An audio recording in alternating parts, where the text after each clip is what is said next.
How's it guys, this is Dayvy, FPL, and welcome back to the Fantasy Premier League video here on my channel. Now in this video we're going to be talking about the double game week 26 preview. Questions and topics covered in this video include the usual watch list as well as our comparison between Bruno Fernandes and Mo Salah. We're also going to talk about Kevin De Bruyne and should you be bringing in, but the main talking point of this game week preview is going to be the triple captaincy chip. Who should you be using it on and should you be using it at all? We've got four of my favorite options. We're going to be comparing them from a fixture point of view and also a statistical point of view before finally concluding on who I think should be the best triple captain going into that double game week 26. If that's something you're interested in, sit back, relax, and let's get straight into it. So before we talk about the players in the watch list, I wanted to give you guys a reminder that there is still midweek football to be played. Tonight is basically the night that you should be looking at for fixtures because for some reason, Spurs are playing the Europa League game on a Wednesday night. So tonight, we have Spurs and we also have Man City. And I think that there's a lot of those options that we have been considering, not only for transfers, but also for captaincy and team selection. So just keep your eyes on that for those players that do get minutes. I'm hopefully expecting some big hitters to be rested in that Spurs game because the first leg of the fixture did go quite well. But for Man City, it's the first leg, so I'm pretty sure they're going to be going for an absolutely stacked lineup, and all eyes are going to be on Kevin De Bruyne to see how his fitness level is. Tomorrow we also have Manchester United completing that Europa League fixture on their Thursday night, and as with Spurs, I'm expecting Bruno Fernandes to be rested because the first leg did go quite well. But I just wanted to give you guys a reminder of this midweek football because with all this double game week 26 planning, our eyes have kind of been off the football, and we have to be reminded that a big hitter could potentially be injured in the Europa League games this week, and that could lead to utter carnage. So just keep your eyes on that Europa League and Champions League football tonight. But now let's get on to the players. I've got Jack Grealish here, I've got Harry Kane, and I've got Harvey Barnes, all for kind of different reasons. On the watch list, it means that we're just monitoring the situation of these players, and that's exactly the case with Jack Grealish. I want to see if he's out for a prolonged amount of time, not only for him, but also his counterparts in the team. Ollie Watkins, I'm an owner. Maybe I'll look for a defensive option instead of going for an Aston Villa attacker in double game week 26. But I just want to see if Jack Grealish is back. If he is back from his injury and he's raring to go for that first game against Leeds in double game week 26, I might have to heavily consider bringing him in because he's just such a quality player. He has had some stats decrease in the previous couple game weeks, but I think it's mainly due to sides double teaming him, which has led to a lack of creativity and freedom for the Aston Villa midfielder. So I would consider if I was going to bring him in or not, depending on his fitness level, but I am currently just monitoring the situation on Jack Grealish. Then on Harry Kane, I want to see tonight if he is rested. He did have that little bit of an injury scare last week with the Europa League, but then it turned out that it was just a rest. I'm pretty sure he'll be rested this midweek, which will lead to some nice confidence that he's going to be playing both games in that double game week 26. So all eyes on him, but more importantly Spurs. I just want to see that Spurs are playing a little bit better right now because against West Ham they were quite terrible, but I was considering going for that Harry Kane triple captain, but whether those thoughts subside or they gain is yet to be seen. Then finally Harvey Barnes, just a nice little budget cheap midfielder. If I want to downgrade one of my more premium midfielders to afford Harry Kane, I definitely will be looking at bringing Harvey Barnes in,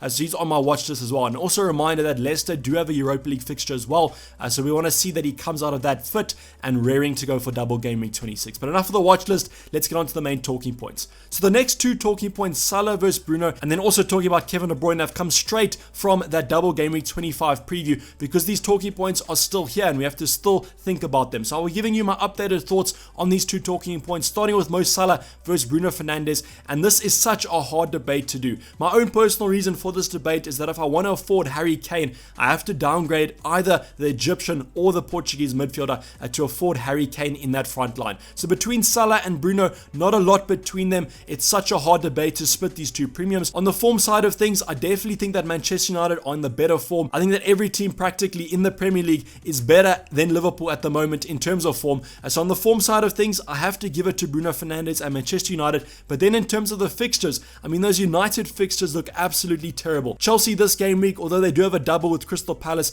but then they go and face Man City and West Ham. And West Ham have actually been looking quite decent. Against the bigger opposition, they seem to play a little bit worse than usual. But I think with that confidence of maybe getting a top 4 spot, we're going to see a difference in that West Ham side against United. Instead, against Liverpool, they were quite lackluster. I think they're going to attack this game against United, and they might even get something out of it. So with Bruno Fernandes, the fixtures definitely aren't on United sides, and that's why I would give them the up for Liverpool and Mo Salah. They both do blank in game week 29, 9, so nothing to separate them in terms of that fixture. So I do think you have to give the fixtures in terms of Mo Salah, but the thing with Liverpool is that it seems to be that they're really struggling with every single opposition. You could even argue that against the teams low in the league, they struggle more, and with Sheffield United and Fulham up next in the next two, they definitely could struggle in that one. So the thing with the fixtures is we can't really read too much into them this FPL season. It's a really weird FPL season, and the fixtures sometimes don't tell the tale, and I think that's exactly what happens with Mo Salah. So this might be a case of just going for the cheaper option. I mean, in the previous double game weeks, going for the cheaper options, the Lowtons, the John Stones has worked out perfectly, so maybe going for Bruno Fernandes instead of Mo Salah is where it's at. But my current thinking is that I think I trust Bruno Fernandes a bit more. If you look at it from a stats point of view, I think that he's more consistent in the returns, because while he might not have the most big chances, he does have that bigger assisting threat. And I think in FPL, from a midfielder point of view, you can still have that assisting threat overtake the attacking threat if you're just looking for a bit more consistency. So that's where Bruno Fernandes fits in here. I think in terms of the two, he's just more of a consistent option, and that's why I still favor him even though the fixtures aren't looking that great. So it's a really tough debate to go by. In a perfect world, we could afford all the premiums, but if you are looking at making some big moves and taking one of these big hitters out, I think that I favor Bruno Fernandes a little bit more from a form and a budget point of view. So now going on to, should you buy Kevin De Bruyne? It's a little bit of a tough debate, this one, because when Kevin De Bruyne is back in FPL, you always want him in your side because he's just such a good player. So with 11.4% ownership right now, mega differential there. I'm pretty sure that those of you who do have him probably wildcarded him in because he has been injured for quite a long time. But the one thing I want to highlight about Kevin De Bruyne and Man City's fixtures in general is that their next 4 game weeks happen in 2 game weeks, first of all. So that's a double game week in double game week 26 and game week 27. But their next 4 games are all at home, and if you can remember, Kevin De Bruyne's home form this season has been absolutely stellar, so that could be a little bit of a cheat sheet tip there for you guys if you want to go for maybe a Kevin De Bruyne captaincy. But definitely the fixtures are looking good. I mean, the double game week this week, West Ham, Wolves, not the best in the world, but they can still get some results, and with Man City being the team that they are, they're one of the most fixture proof sides in the Prem at the moment, so no team against them is basically a bad fixture. So Kevin De Bruyne, should you buy? I don't think I'll be buying him right now. I think that I would rather look at other assets, maybe looking at a Harry Kane, or maybe looking at someone like a Jamie Vardy, because with Kevin De Bruyne coming back from his injury, I don't know where his fitness level is at. But that being said, if he plays tonight in the Champions League, he could play a full 90 and then he's suddenly back to form, but then I definitely think he'll be rested in that double game week 26. So all eyes on that Champions League fixture. It might be a little bit more of a safer strategy to hold for now, and then in double game week 27, we pounce on the attack and we look at Kevin De Bruyne for that captaincy for double game week 27. So my personal opinion, maybe wait and see, but if you want to take a mega punt, a mega differential, then go for Kevin De Bruyne, because at 11.4% ownership, he still is quite a nice little punt. So now going on to the main point and the mini series of this double game week 26 preview is, should you triple captain and who you should be triple captaining if you're going to be using the chip. So if you don't want to use the triple captain, just skip ahead and go to the captaincy debate, because the triple captains and the captaincy will be highly related. But in my personal opinion, I think the triple captaincy should be used this week if you're not going to be using something like the bench boost or the free hit. So if you are bench boosting or free hit, as I mentioned, skip ahead. But in game week 26, the double game week fixtures have such nice combinations for some specific sides. We'll be talking about who those sides are and who those specific players are, but I think if you only have the triple captain remaining with the wild card, this is the opportunity to use it. I think this game week is going to have the captaincy really split, so we'll be talking about that differential aspect of it, because as we mentioned throughout this week, a triple captaincy is just an extra set of captaincy points. So if you go for a triple captain and they bang, that's going to be basically 2 differential captains in a row there. So I think it's a really good opportunity to use it because of the fixtures as I mentioned, and there are some sides with some good fixtures that have the potential to absolutely get a massive score, and that's why I think the triple captain could be used. The other thing to note is that there will be some double game weeks coming up, but we don't know the exact schedule of those, and the only confirmed doubles have been this game week and next game week, double game week 27. So if you are looking at a Man City player, maybe look at double game week 27. We'll be talking about that a little bit later on, but I think the game week 26 fixtures have been confirmed. So what's in front of us right now is teams with great fixtures that we can potentially triple captain. So whether to triple captain, as I mentioned, yes, I would, but if you want to use another chip, that's also perfectly fine. So now going on to the captaincy debate, and I do apologize, but from now to the end of the video, I will be referring to the triple captaincy, but the captaincy and the triple captaincy are basically exactly the same, so just ignore that triple captaincy kind of talking point if you're not going to be going for the chip and using maybe another chip. But in terms of the 4 options that I've highlighted here, I've gone for Harry Kane, I've gone for Calvert-Lewin, Bruno Fernandes, and then Kevin De Bruyne. So yes, Mo Salah is no longer here. If you want to captain him, that's that's perfectly fine. I just don't have that much faith in Mo Salah at the moment, and I don't really favor those Liverpool fixtures in double game week 26. So going from low ownership to high ownership here, we're going to start off with Kevin De Bruyne at 11.5% ownership. We already spoke about Kevin De Bruyne quite a lot, so I will kind of summarize what my thoughts are with the Belgian midfielder. But if you want to triple captain Kevin De Bruyne, I would maybe recommend doing it in double game week 27. They face United, which is a tough game, but then they also face Southampton, and I think Southampton, arguably out of all four of those fixtures between now and then, is definitely the best game to kind of target. Also have a little bit of a concern of rotation, and with that injury of Kevin De Bruyne coming back from with his minutes, so that's the only reason why I'm saying that if you want to triple captain Kevin De Bruyne, maybe do it next game week and not this game week, because there's too much uncertainty for a triple captain in my opinion. But as I mentioned with the differential aspect of it, if you want to catch up in your mini leagues, if you want to catch up in those overall ranks, Kevin De Bruyne is the player to do it at, as 11.4 ownership, basically no ownership there, and the strides and the points gains that you might get in double game week 27 with a triple captain on Kevin De Bruyne might not be too shabby. So the next lowest ownership is actually Harry Kane. I was really surprised when I put these four options on the screen to find out that Harry Kane is the second lowest owned player after Kevin De Bruyne, but I think that's mainly due to the injury that the English striker suffered a couple of game weeks ago. So in terms of the fixtures, I definitely think those fixtures are looking good for Spurs. I almost described them in the double game week 26 ultimate guide that they are quite Harry Kane fixtures. And what I meant by that is that I think if they were facing a side like a Leeds or West Brom, I think I would favor Heung-min Son instead of Harry Kane just because of that counter-attacking threat. But against Burnley and Fulham, I think those sides are going to play quite a low block, and then you got to favor a header or maybe an outside the box shot from a Harry Kane, and that's why I thought that these fixtures are quite Harry Kane type fixtures. So not the best fixtures in the world because of the resurgence of Burnley and Fulham from a defensive point of view.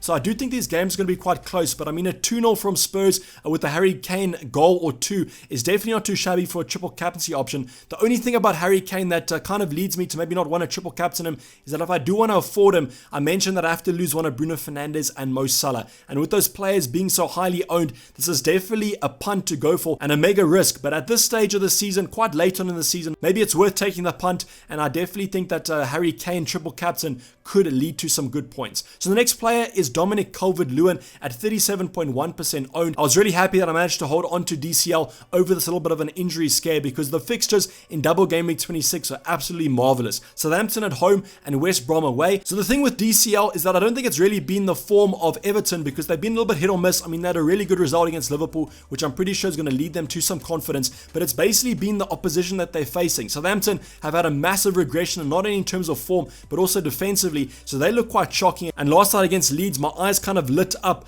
at how bad they were defensively, and that kind of showed that DCL is a serious contender for that triple captaincy, that captaincy in general, if you want to look at him. The thing though with DCL is that at 37.1% owned, I was actually quite surprised how highly owned he is, but I do think if you compare Harry Kane's ownership and his ownership, if you own Harry Kane, you're probably going to be captaining him, whereas with DCL, I don't know if that's going to be the case. But then West Brom added to that Southampton game leads to absolutely the best fixtures, I think, in double game week 26, and DCL's kind of surprised me there, come into my thinking recently for a triple captain or captaincy debate, where I was instead planning to go for Harry Kane in the previous days. So the final option we're going to be talking about for captaincy and that triple captaincy is going to be Bruno Fernandes. So at 60.4% ownership, absolutely one of the most, if not the most highly owned player in the Premier League at the moment. So you're definitely going to see some triple captaincies and some captaincies on Bruno Fernandes this week. But with those fixtures against Chelsea and Crystal Palace, I don't know if they are looking that good. Both away games, which might be something that you take into account, but I think Bruno Fernandes is one of those outlier anomaly players that actually does better away from home. But with Bruno Fernandes, I think with these other options on the table, I only would look at him if I want to go for a really safe option that I think could get me a reasonable score, but I don't think the ceiling is looking that high on Bruno Fernandes' side of things. So if I was to go for a triple captain option, I definitely would be looking at Harry Kane or DCL. My mind kind of hasn't switched between these two players, and out of these four options, I think that's probably where my triple captaincy is going to be coming from.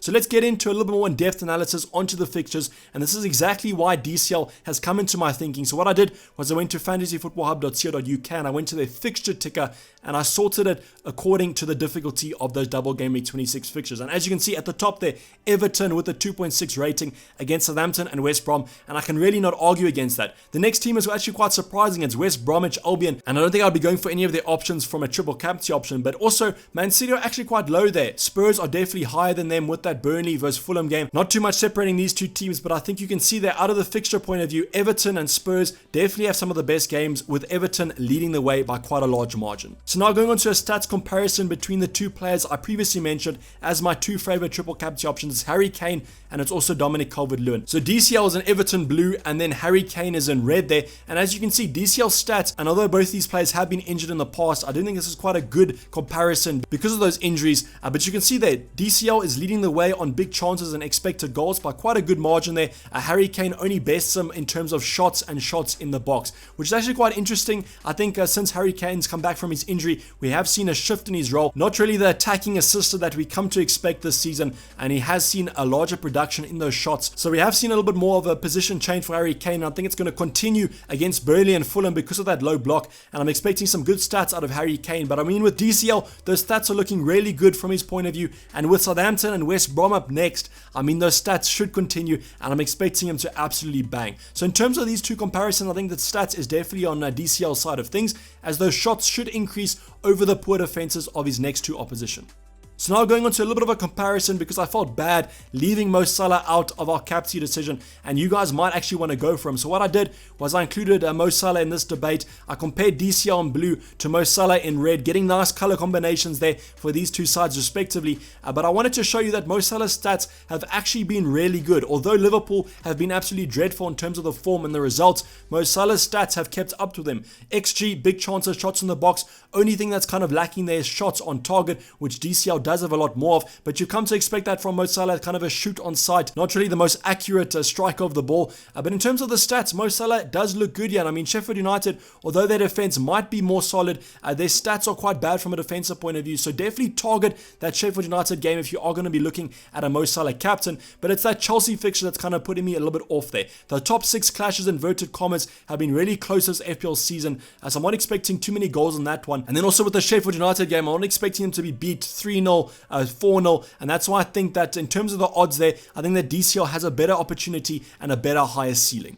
So now going on to the fantasyfootballhub.co.uk predictor tool, and you can see here, I'm talking about those stats of Mo Salah being good, and Fantasy Football Hub has him as the highest scorer in double game week 26 with 12.5 points, which is quite a lot more than the second place Harry Kane. So you can see here that there is a high expectation for Mo Salah to actually do well this week, and that might prove to be the cause of some tears in my own personal team if I do take the Egyptian winger out. But with Mo Salah, I think this might be a little bit swayed by the stats, and I think that Chelsea vs Sheffield United game should be a lot tougher than maybe the stats are saying.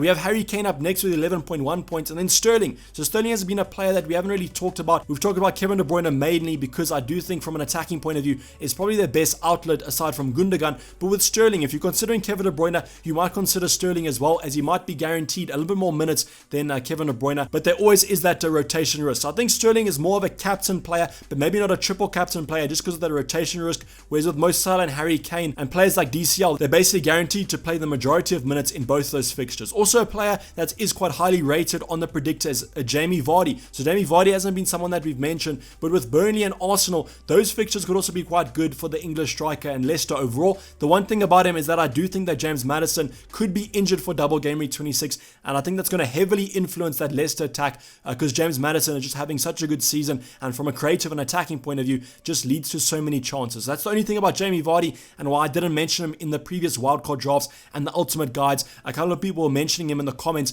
and I do think if James Maddison was back, you could heavily look at him as a nice differential, but right now I wouldn't be too fond of him. So that's basically wrap the video, guys. Hopefully you did enjoy it. It was a little bit of a longer one, so hopefully you guys do enjoy the longer ones, and just use the timestamps down in the description below if you want to skip to a potential point. As I mentioned, subscribe if you have not subscribed yet, and I'll be checking you guys tomorrow for the team selection, where we could potentially be looking at taking Mo Salah out and bringing Harry Kane in for that triple captain. I'm signing off. It's been Dayvy FPL, and I'm out. Cheers, bye.